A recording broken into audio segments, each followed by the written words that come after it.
Media Market Podcast começando o seu 100º episódio. Eu sou a Luísa Teleixo e já quero começar dizendo que é uma imensa alegria pra gente estar compartilhando conhecimentos sobre mídia e marketing com você, que nos ouve desde aquele primeiro episódio em 14 de novembro de 2022, onde a gente já discutia um daqueles que seria o tema do ano para os profissionais de marketing, branding versus performance. Ao longo dessa trajetória, daqui do estúdio ou diretamente dos principais congressos sobre o tema, a gente abordou as principais tendências e desafios dos profissionais de mídia.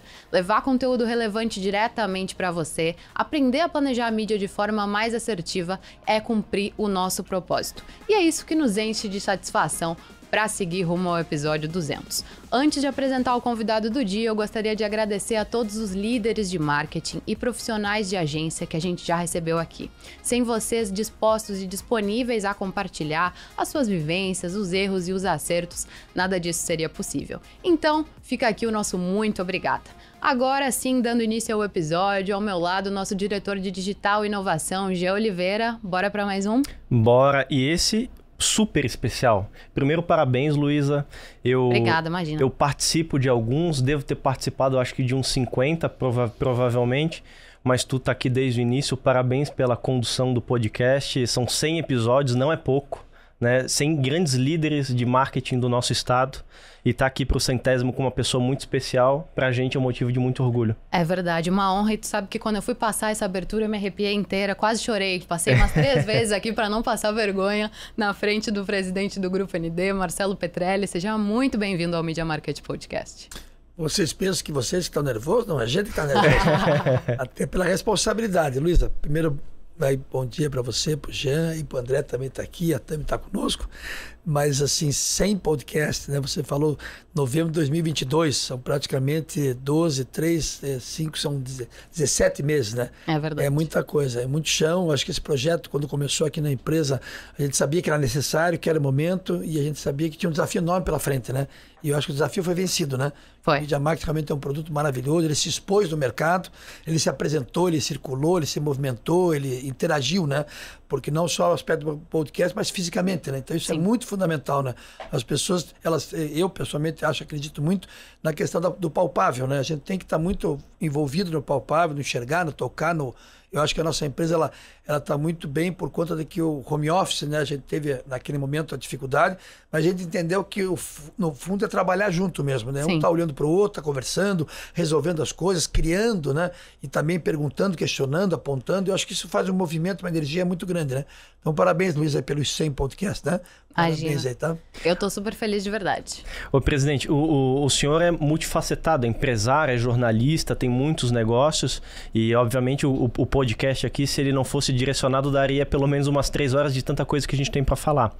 Mas, como aqui no Media Market a gente sempre fala pela ótica da mídia e do marketing, a gente gostaria de começar perguntando, presidente, até porque eu sei um pouquinho dessa história também, qual foi o teu início com mídia, com marketing, com esse segmento que é tão importante para a nossa indústria? Eu acho que eu fico avaliando assim, o que foi a minha oportunidade de vida, né? Eu acho que foi muito a questão do meu pai e da minha mãe por terem uma vida no aspecto social. Então, a questão de estar o tempo inteiro com muita gente em volta, com muita conversa, com muita informação, e eu muito curioso e muito atento. Eu acho que foi o ambiente empresarial do meu pai também, no sentido de que ele tinha uma gama muito grande, muito diversificada, né? No sentido de ações e negócios e curiosidade e relacionamentos políticos e empresariais. Então, quando eu falo do marketing, vem a venda primeiro, né? E a venda é você se comunicar. Né? Você se comunicar entendendo o que o outro, né, eventualmente tem para te oferecer e o que você pode oferecer num diálogo. Né? E quando se fala de empresa, produto, cliente, é mais ou menos nesse mesmo sentido, né? Sim. De você se agradar um com o outro. Né? Então, acho que a minha essência começou nesse sentido de ver essa dinâmica da família com a parte comercial, né? Com a parte comercial e com a forma de se colocar muito em cima de vender. Por exemplo, meu pai vendia seguro. Seguro é uma coisa praticamente que você não quer comprar e que é uma coisa muito longe do tangível, né? Então você precisa ter muito domínio sobre o produto, muito domínio sobre a que a pessoa possa ter com aquele produto sendo oferecido, né? E que não quer usar, né? Porque ninguém quer usar seguro de morte ou o que seja, né? É verdade. Então tem toda uma estrutura, né? De você entender produto, entender custo-benefício, entender cliente e entender valor agregado disso. Então, acho que o marketing começou nesse sentido de entender isso tudo, né? E aí, quando eu fui começar a profissão, de fato, né? Eu até brincava muito com essas coisas em inglês, né? Marketing, business plan, budget e tal, né? E assim eu ficava decorando, né? Mas o que é isso, o que é aquilo, né? Quando eu comecei na televisão, tinha coisa do mídia, da audiência, do share, né? O que é audiência, o que é share, né? Essa coisa, eu tinha que decorar e entender muito essas nuances, né? Então, eu comecei a entender o marketing, especificamente o que o marketing é, porque no começo confundiam muito publicidade, comunicar, tudo era marketing, né? Que não é verdade, né? São coisas diferentes, específicas. Acho que começou nesse momento da minha vida, né? E tu acredita que mudou muito de lá para cá? A maneira como fazer marketing, comunicação? Eu acho que ela organizou muito, né? Acho que o mundo viveu, né, pós-guerra, depois veio 70, né, começou essa coisa da comunicação ser a coisa mais relevante que tinha, né? E a partir daí produto, marca, valor, né? Então aí começou isso existir, né? Eu diria, claro que mudou muita coisa, né? Mas eu acho que muito organizou, né? Ficou muito específico o que é publicidade, o que é marketing, o que é comunicação, né? Meio que regulamentou isso a nível de mercado e a nível de profissionais e de empresas, né? Então acho que esse foi o grande ganho. E claro que a partir das ferramentas, tecnologias e do conhecimento, isso realmente se aprofundou muito e se desenvolveu espiralmente, né? Então, acho que isso que mudou muito, né? Mas a essência, me parece que ela praticamente a essência não continua muda. exatamente a mesma, né? Tem mais veículos, tem mais formatos, tem mais canais, mas a essência sempre continua sendo a mesma, né? A essência, ela praticamente não quer dizer que não mude, mas a essência, ela sempre fica o alicerce, né? O cerne, né? Sim. E também, claro, função dos desafios são muito maiores, então o grau de capacidade, competência e responsabilidade aumentam muito, porque hoje você errar traz um prejuízo enorme, você destrói um produto, destrói uma empresa, uma marca, né? Quantas empresas cometeram alguns pequenos deslizes, né? E comprometeu quase que 50, 30 anos de história de uma empresa, e para recuperar é muito difícil, né? Então acho que isso que mudou muito, né? Mudou o grau de responsabilidade e o grau de velocidade para as coisas irem bem ou mal, né? Então isso, claro, que trouxe muito mais expertise, especialização do marketing, né? Ao mesmo tempo que a gente precisa manter a essência, porque estamos falando de negócio, de uma indústria, mas que a gente não pode perder o lado audacioso, né? Que eu vejo que aqui dentro do grupo a gente tem muito, a gente conversava sobre isso no episódio anterior. A gente não pode perder essa sede, essa audácia, esse desejo de inovar, né? Quero aproveitar esse gancho dessa conversa que a gente está tendo para perguntar para ti, como foi, presidente, ao longo desses 35 anos, acompanhar essas mudanças que a gente vem falando aqui dentro? Eu vou contar rapidamente, Luísa, porque vai demorar muito. Normalmente, eu já me mudei, você estava fazendo as contas, eu já me mudei de casa. E olha que eu estou na minha última casa faz 6 anos. 31 vezes. Caramba! Então, é absurdo, né? Isso aí tem não é estabilidade emocional em absoluto, mas é movimentos. Sim. Seja fora do Brasil, aqui mesmo, Curitiba, quando foi aqui, eu morei no interior. Então, eu fui 36 vezes. E olha que eu comecei a mudar de casa com 17 anos, até então tinham 2. E agora estou a 6. Então, 17, 6, 23, 59, 36. Então, 36, 31, praticamente. Sim. Menos 4, né? São 27. Então, quer dizer, tem uma coisa muito de movimento, né? E esse movimento traz um pouco essa questão da inquietude, né? Mas não no sentido de ansiedade ou de angústia, mas no sentido de curiosidade, de interesse e de desafios, né?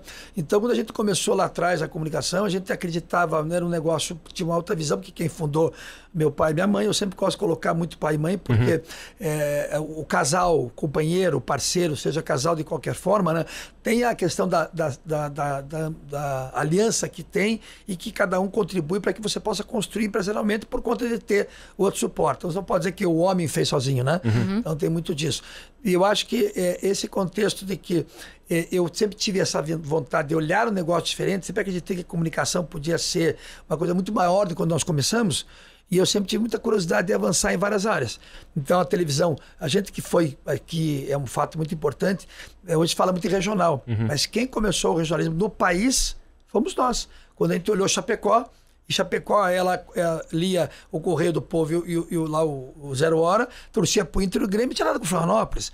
E o concorrente tinha Florianópolis lá, e a gente tinha que levar algo diferente. Então, como é que você vai buscar competir com o concorrente, ser melhor concorrente e ser líder, né? Se você tiver algo totalmente diferente, até porque o concorrente tinha muita qualidade, seja a época Globo RBS, então a gente foi experimentando desafios, e cada desafio que a gente experimentava, vinha uma resposta muito rápida e muito positiva.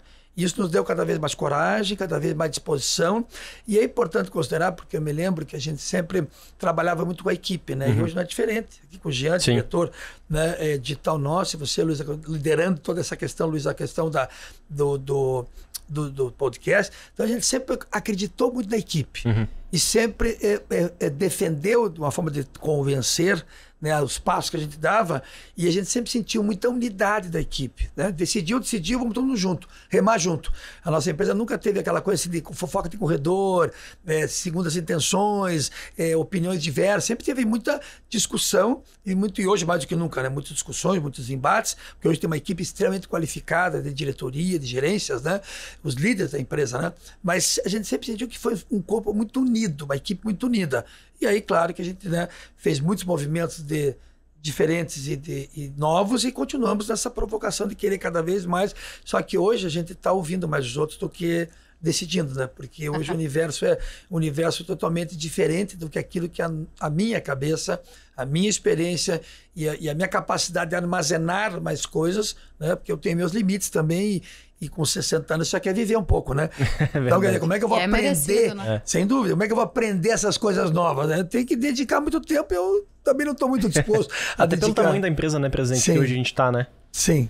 E, presidente, com o repertório, com a bagagem, com muitos anos de estrada como o senhor tem, os grandes líderes, os grandes empresários, como é o teu caso, acaba carregando e construindo alguns dogmas e algumas crenças que norteiam todas as decisões. A gente gostaria de saber quais são as suas, principalmente no quesito mídia, marketing, comunicação.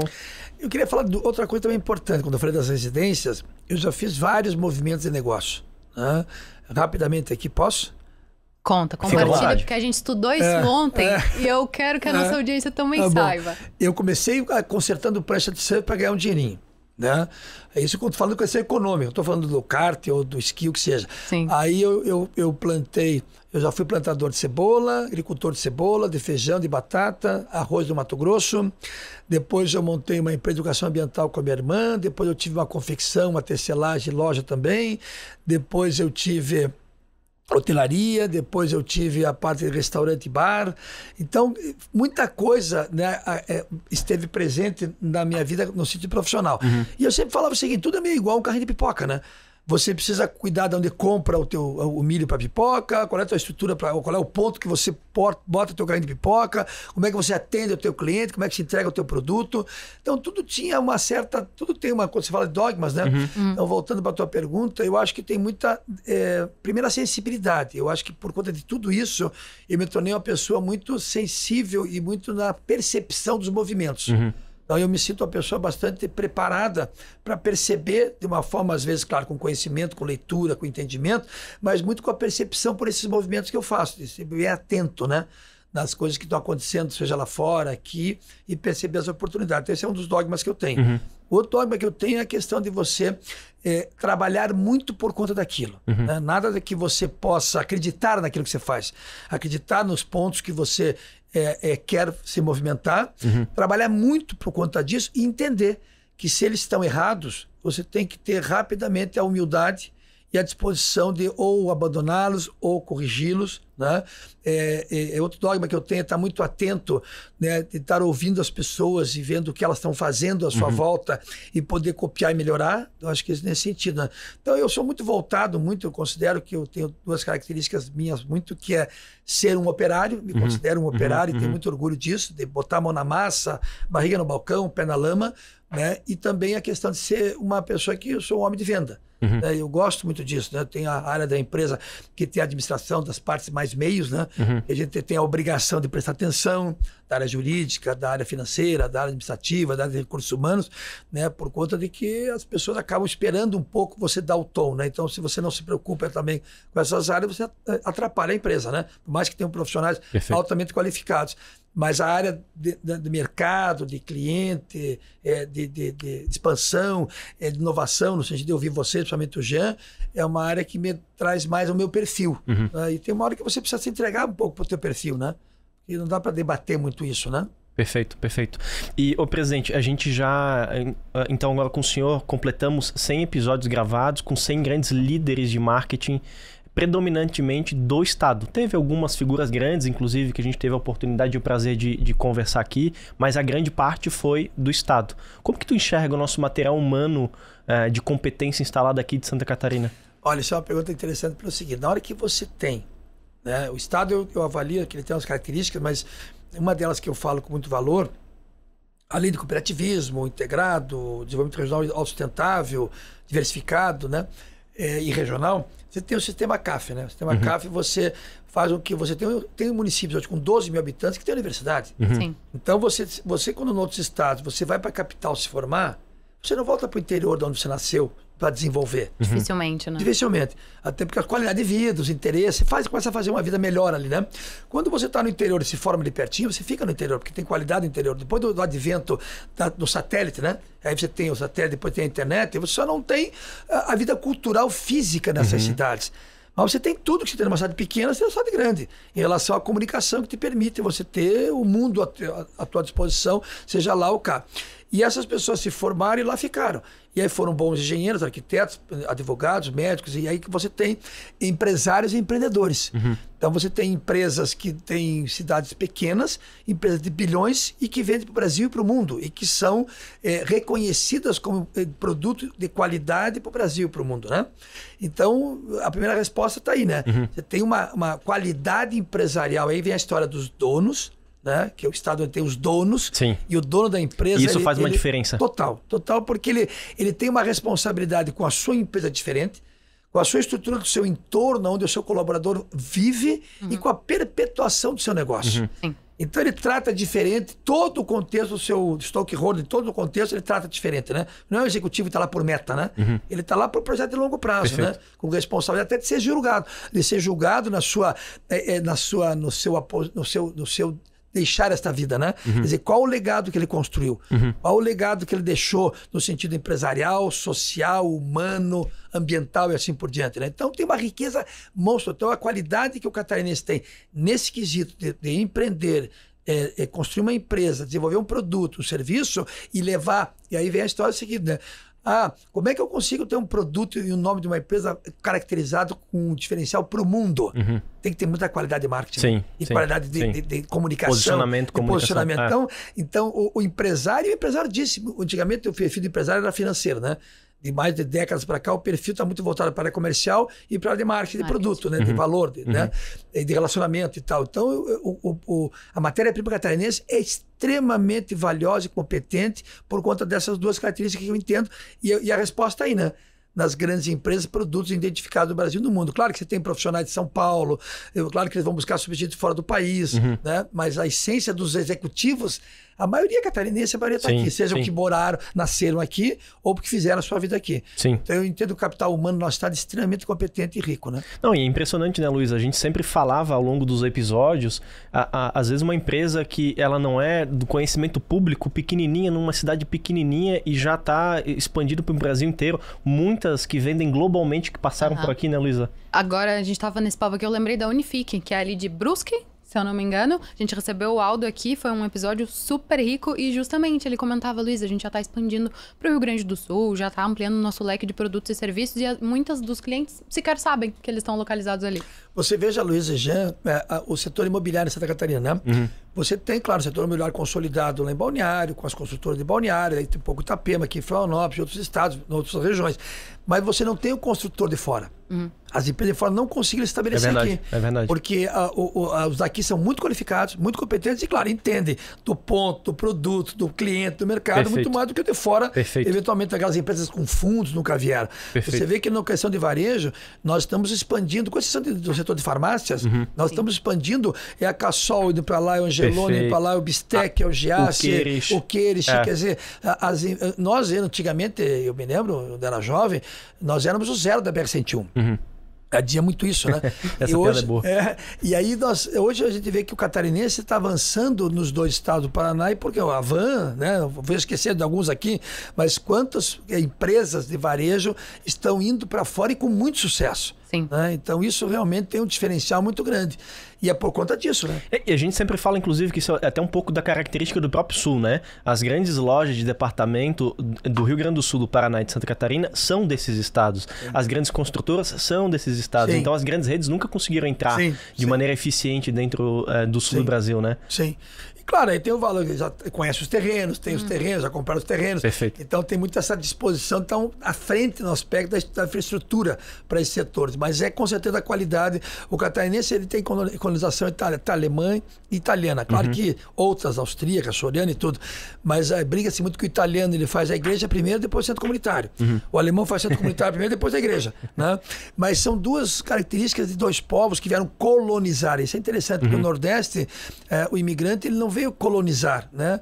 Aqui ele veio colonizar. Então ele veio com ferramentas à mão, veio buscar uma terra difícil. Veio com a família. E veio com a família para perpetuar. Sim. Então isso deu esse talento que o Sul tem muito, né? Isso é uma característica muito forte, nesse aspecto de empreender. Né? E aí tiveram, acho que talvez essa grandeza, isso é importante, né? A grandeza de você enxergar que você tem capacidade para ir para o mundo, né? Porque tem muito perfil humano, né? Tem pessoas que têm uma simplicidade e uma certa humildade que às vezes acaba tolindo muito essa capacidade, como nós aqui, nós há 35 anos enxergamos que a gente podia ser uma grande empresa. Eu sempre dizia, né, que para a família que nós podíamos ser líderes, sim. Podíamos ser líder de comunicação e hoje somos líderes por conta disso. Né? O único estado do Brasil que tem a liderança que não é a Globo, que o digital não é a Globo, então, e a Globo é uma empresa altamente qualificada a nível de Brasil e de mundo. Né? Então, competir. Por quê? Porque tem uma atitude diferente, uma postura diferente. Né? Todos nós temos isso. Né? A gente tem uma postura que é uma humildade que não é servil, mas é uma humildade gentil, uma humildade curiosa, uma humildade, assim, aquela história, vender é fazer o bem, né? Porque quando eu ganhei aquele prêmio do personal de venda da DVB, eu disse isso no discurso, né? Porque você vai levar uma coisa para a pessoa que às vezes nem sabe que você existe e que você vai vender algo que é bom para ela. Ela confia muito naquilo que é a tua credibilidade, porque você não está vendendo uma mesa que ele pode comparar, né? E claro que os resultados, mas sempre tem uma confiança muito relevante embutida nessa negociação. E o resultado tem que ser entregue, porque você quer fazer o bem, porque você quer vender de novo, né? Então é um círculo virtuoso. Então acho que esse perfil que o catarinense tem muito a ver com o que nós somos também, né? E, presidente, no mundo moderno, agora com o digital, com as novas tecnologias, né, a gente sempre comenta que a atenção do consumidor está muito fragmentada. E com isso carrega um desafio muito grande para as empresas fazerem planejamento de comunicação, de posicionamento de marca. Quais seriam as dicas, presidente, que o senhor iria dar para esses grandes líderes, essas empresas, ou quem está começando agora com o seu pequeno negócio? Como que ele poderia se posicionar adequadamente para poder vender mais? Eu acho que primeiro ter uma empresa que as pessoas estejam satisfeitas, felizes com a empresa e com o que a empresa produz. Né? Eu acho que esse é o primeiro ponto. Né? Você não consegue entregar nada para ninguém que não esteja alinhado, né, com esses propósitos e princípios dentro da empresa. Com relação à questão para fora, eu entendo que eu ainda acredito muito nessa questão do físico, né? Do contato, do relacionamento, né? Das mídias importantes, que é aquelas que você enxerga, seja no out of home, seja na televisão, seja escutar no rádio. O rádio se fortaleceu muito. Isso. É impressionante como o rádio se fortaleceu. Você fala muito de internet, que internet tem mobilidade e que tem interatividade. O rádio sempre teve. O radinho de pilha. E o telefone, né? Ele sempre teve mobilidade e interatividade, né? Então, e o rádio sempre foi um veículo que ele sempre trabalhou muito no aspecto do serviço. Eu quero a música tal, eu quero falar do... Utilidade pública, exatamente, né? Isso. E aí ela, desde o dono, o diretor, como comunicador. Então, quando você fala da essência, é a utilidade pública para tudo, né? Seja para um produto ou para um serviço. E a questão digital, com certeza, eu acho que o desafio do digital é você fazer com que você possa estar mais bem posicionado. E tudo tem a ver com o seguinte, né? Com as pessoas conhecerem e acreditar em você e, consequentemente, no teu produto. Hoje fala-se muito, né, de que as empresas precisam ter personalidade, né, do indivíduo. O Lia Koch começou isso lá no início com a Chrysler, né? Foi a primeira pessoa que botou a sua cara de executivo para o seu produto. O segundo grande foi aqui o Rolim da TAM, né, que era a marca da TAM. O Rolim estava lá com o tapete vermelho todo dia de manhã no Congonhas, comentando passageiro por passageiro que subiu no primeiro voo lá, né? Então eu acho que esse aspecto eu acho que considero fundamental.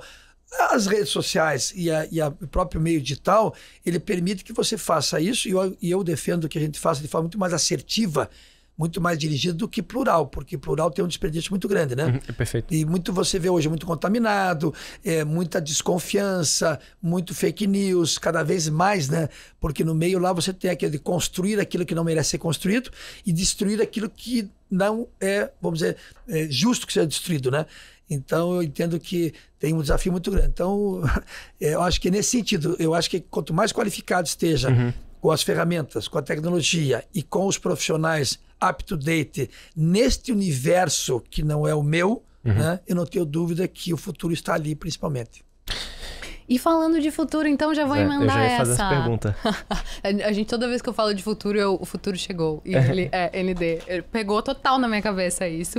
E aproveitando esse gancho, eu queria te perguntar, presidente, o que tu acredita que vai ser o futuro da nossa indústria?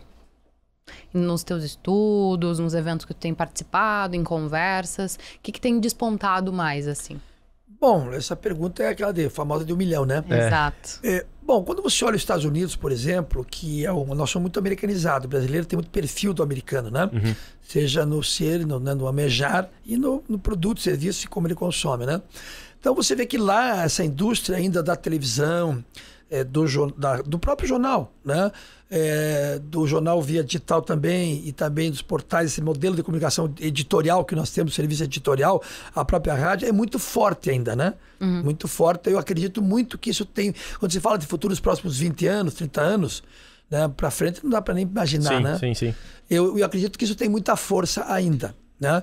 Quando você fala do out of home, por exemplo, eu hoje acredito muito no out of home, né? Eu acredito muito nessa questão de que as pessoas estão cada vez mais, depois da pandemia, querendo o seu bem-estar e se movimentar, a indústria do turismo, né? Vamos dizer assim, da coisa do vinho, do degustar, do alimento, das experiências, né? Fora, elas estão cada vez mais valiosas e existentes. Então, a parte da comunicação, ela vai ter que buscar muito isso, né? Buscar muito essa questão de fora. E eu, assim, acredito muito no meio digital, mas acredito que cada vez mais o meio digital vai procurar ser mais seletivo. As pessoas, elas vão... Eu acho que hoje está um histerismo muito grande, né? O Brasil ainda é um país que me parece que é o que mais consome, ou um dos que mais consome rede social no mundo. Sim. E aí, segundo lugar, né? E muito de desperdício de tempo, né? Desperdício de tempo, desperdício de foco, desperdício de inteligência, própria você ficar refém de não vou falar de manipulação, mas manipulação, digo, termino de cliente ou não, né? Invisível ou visível, né? Tu fica preso na mão de um algoritmo. Exatamente. Exatamente. Né? E ele está lá realmente para que ele possa induzir. É natural, é muito lógico isso. E a questão do relacionamento entre partes, WhatsApp, essa coisa toda. Então eu acho que no futuro isso vai ser, na minha visão, mais seletivo. As pessoas elas vão se preocupar com a qualidade de vida até com relação ao tempo disso. Perfeito. Então aí que vem a questão da comunicação, volta a dizer ainda, né? De presença, de valor. A comunicação regional, eu acredito muito no futuro da comunicação regional. E quando veio essa questão digital, eu dizia, não vamos se preocupar muito, porque antigamente consumiam informação de manhã, meio-dia e à noite. Hoje você consome por vários meios e plataformas, mas você consome o dia inteiro. Então há espaço para todos, né, nesse sentido. Então não acabou com a televisão, não acabou com o jornal, não acabou com a rádio. Esse é o primeiro ponto que eu acho que acredito que vai ser mais seletivo. E você, quando começa a ter mais tempo de vida, você vai ter mais priorizar as coisas. Quando você é jovem, me lembro quando eu era jovem, o nosso WhatsApp era esquina. A gente ia de bicicleta para a esquina e ficava lá papeando, conversando, né? E vendo onde é que é a festa, quem sabe do quê, né? E um traz informação para o outro e tal, né? Então, eu acredito muito que as pessoas vão ter mais preocupação com o seu tempo. E a mídia regional, ela entrega isso, né? Ela entrega o que você tem que saber, ou precisa, ou quer no teu dia a dia como vida, como família, como negócio, como consumo, né? Claro que você vai ter produtos que vão ser cada vez mais mundiais. Empresas cada vez mais vão comprando os outros. Mas ela vai precisar se relacionar regionalmente. Eu vejo um exemplo claro disso com os bancos, né? Os bancos grandes, Itaú, Bradesco, basta ver que são poucos no Brasil, né? Perderam espaço e cada vez perderam para as cooperativas. Sim. Porque as cooperativas estão ali conversando e o cara... Fala a língua de quem está na comunidade ali. E eu estou pondo meu dinheiro ali, eu sei que eu vou ter o resultado sobre aquele... O que um banco grande me entrega? Nada. Praticamente nada. Até uma relação impessoal. A cooperativa não, eu continuo sabendo quem é o gerente, eu converso com ele. Então eu acredito muito na indústria da comunicação pelo contexto do regional, principalmente porque a entrega que a gente faz diferente do commodity, que é a informação genérica, né? Interessante você mencionar isso, presidente, porque eu já sabe, nos acompanha aqui nos episódios, os anunciantes nos agradecem muito por esse espaço de comunicação com o público deles de forma tão próxima e direta. Sim. A gente fala bastante sobre regionalização de mídia aqui e eles sempre nos agradecem de forma não enviesada por ter esse espaço disponível para conversar com o público deles, porque a gente sabe que Santa Catarina é um estado muito diverso. Em cada uma das nossas geradoras de conteúdo, a gente precisa falar uma língua diferente, né, para se comunicar com essa audiência. Não existe estado no Brasil que tenha 4 televisões, emissoras de televisão no raio de 70 quilômetros. Florianópolis, Itajaí, Blumenau e Joinville. Que é e todas elas independentes com a sua programação, com a sua audiência, com o seu cliente regional. Né? E isso que ficou muito bem, você traz dinheiro do cliente que achava que não tinha condições de poder estar ali presente, e você faz com que o mercado seja um mercado com espírito de consumo maior, por autoestima, confiança. Então, você gira a economia quando você tem esse propósito de entregar serviço de informação, e a informação da pauta positiva, porque se for pauta negativa, buraco de rua, o cara desliga a televisão ou o rádio, que seja. Então, sempre tem que trazer alguma coisa boa e nova. E isso é um circo poderosíssimo no aspecto econômico, né? E eu acho que isso faz uma grande diferença também. Então, aí que eu acredito muito nesse circo virtuoso, né? Que aula, hein, Luísa? Sensacional. Tô empolgada com esse 100º episódio, gente. Espero que vocês estejam gostando tanto quanto a gente que tá aqui. E, presidente, para finalizar, para os profissionais mais novos, como eu, a Luísa, quem tá começando a trajetória agora, aprendendo mais sobre marketing, sobre mídia, qual conselho você daria para essas pessoas? Eu me lembro quando eu era jovem, que eu tinha a questão das revistas, né? Eu tinha lá, eu queria ler a Veja, Exame, tinha a Época, tinha Isto é Dinheiro, né? E eu olhava aquilo e não dava tempo de ler aquilo tudo, né? E eu comecei, num certo momento, a criar uma certa angústia, né? E aí uma hora eu pensei, sabe uma coisa? Eu vou ler o que eu consigo e acho que é mais importante, né? Então, o conselho que eu dou assim para os jovens é primeiro encontrar, e esse é o desafio da empresa, né? Porque a hora que o jovem hoje é quem manda, né? Hoje o colaborador é quem manda no sentido de decidir as coisas, né? Ele que emprega a empresa, não é a empresa que emprega ele, né? Então, o jovem entender o que ele tem de intimidade, perfil emocional, experiência para poder ser feliz naquilo que ele realiza, eu acho que é fundamental. E hoje, como tem uma gama muito grande, acordar motivado. Assim, eu acordo porque eu quero produzir algo, né? Eu quero entregar algo. Você não precisa ser um empresário, empreendedor para entregar alguma coisa todo dia. Né? Você pode ser um colaborador que entrega todo dia algo diferente, colabora, vê a entrega palpável ali, etc. Né? Não só para o trabalho, pela remuneração. Né? Então, acho que esse é o primeiro ponto para os jovens. O jovem, e eu tenho muita dúvida dos jovens mais jovens hoje, porque eu diria que você, Jean e a Luísa não são tão jovens, né? Mas eu Poxa, vejo... presidente. Tem a geração Z, né? Eu tô falando do 15 anos, do 20 anos, do 20 e poucos anos. Assim, a falta de curiosidade, a falta de vontade, e a falta de movimentos físicos, né? Eu me lembro, claro, que não vou comparar que você queria viajar para o mundo, as pessoas viajavam de navio cargueiro, de carona, para poder ir para algum lugar porque não tinha dinheiro. Né? E hoje não, hoje tem o mundo na palma da mão, então perde um pouco essa curiosidade, né? Então acho que o primeiro ponto para os jovens é não perder essa curiosidade física palpável de você ter as experiências que você vai buscar e são independentes sobre o que você fez suas escolhas. As experiências que chegam aqui, elas chegam sempre de uma forma que alguém escolheu para você para influenciar de uma forma, né? E claro que muita dedicação em conhecimento no sentido teórico e prático, né? Eu acho que esses são os grandes princípios, mas está muito a personalidade da pessoa, né? Eu acho que as pessoas vitoriosas, eu vi uma vez uma pessoa dizendo que felicidade tem a ver com aquilo que você colocou de expectativas para você serem realizadas. É verdade. Boa. A felicidade não está no dinheiro, não está no sucesso, não está na comparação, não está em ser melhor do que ninguém, ela está em aquilo. Então, cada um pode ser... Agora, para ser feliz dentro do seu universo, que possa ser o tamanho, essas características são muito importantes, né? Você saber o que você é, saber o que você faz, o que você quer, né? E buscar conhecimento para ser melhor do que o outro, né? E poder se sobressair, né? Acho que é isso. Muito bom. Obrigado, presidente. Foi uma aula, né, Luísa? Com certeza. Obrigada, Jean. Volte sempre, né? Obrigada, presidente. Eu encerro dizendo que você que está nos ouvindo pode encontrar todos os nossos 100 episódios disponíveis. Tenho certeza que tem conteúdo relevante ali para você se diferenciar no mercado, como o Marcelo Petrelli brilhantemente trouxe no final do nosso episódio. Acesse media.market/podcast. Tchau, tchau. Tchau, gente. Obrigado, pessoal. Obrigado, Luísa. Obrigado, Jean. Aqui o André Tami, tá? Valeu. Valeu.